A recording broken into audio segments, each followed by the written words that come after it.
লৰা সন্তান কেনেকৈ পাব পাৰি এগৰাকী স্ত্ৰী আৰু প্ৰসূতিৰ হিচাপে মই এই প্ৰশ্নটোৰ প্ৰায় সন্মুখীন হওঁ কিন্তু কথাটো হ'ল আপুনি জানেনে লৰা বা ছোৱালী আপোনাৰ কন্যা শিশুৱে হওক বা আপোনাৰ লৰা শিশুৱে নহওক কিয় সমান পৰিমাণৰ জিন বহন কৰে স্বামী স্ত্ৰী দুইজনৰ পৰা হাফ গতিকে লৰাই যে অকল আপোনাৰ পৰিয়ালৰ নাম আগুৱাই নিব বা ছোৱালীগৰাকীয়ে নিনিব সেনেকুৱাটো নহয় আৰু আপোনাৰ জেনেটিক যিখিনি ইনফৰমেশ্যনছ থাকে তাৰমানে আপোনাৰ জিনটো যিটো থাকে সামান্য এটা নামে বদলি কৰি নিদিয়েতো বোলে বিয়া হৈ যোৱাৰ পিছত ছোৱালীজনীয়ে পিতৃৰ উপাধি ত্যাগ কৰি পেলাই স্বামীৰ উপাধিটো গ্ৰহণ কৰিব আজিকালিতো বহুত তেনেকুৱা ধৰণৰ নহয়ও আজিকালি ছোৱালীয়ে নিজৰ উপাধিয়ে ৰাখে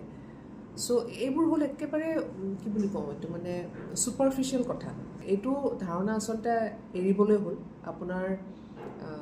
লৰাই হওক বা ছোৱালীয়ে হওক যি সন্তানে নহওক কিয় তাক ভালদৰে তুলি তালি শিক্ষিত দীক্ষিত কৰি এজন ভাল মানুহ হিচাপে সমাজলৈ আগুৱাই দিয়াটো পিতৃ মাতৃৰ কৰ্তব্য বাকী লৰা হওক ছোৱালী হওক সেইটো ডিচাইড কৰাটো প্ৰকৃতিৰ ওপৰত এৰি দিব লাগে আৰু আমি যদি নিজে চেঞ্জ নহওঁ তেনেহ'লে আমি ল'ৰা ছোৱালীক কিদৰে আৰু কেনেধৰণৰ শিক্ষা দীক্ষা দিম কওকচোন আপুনি গতিকে লৰাই হওক বা ছোৱালীয়ে হওক সদায় সেইটো আপোনাৰ নিজৰ সন্তান আৰু সমান চকুৰে চাব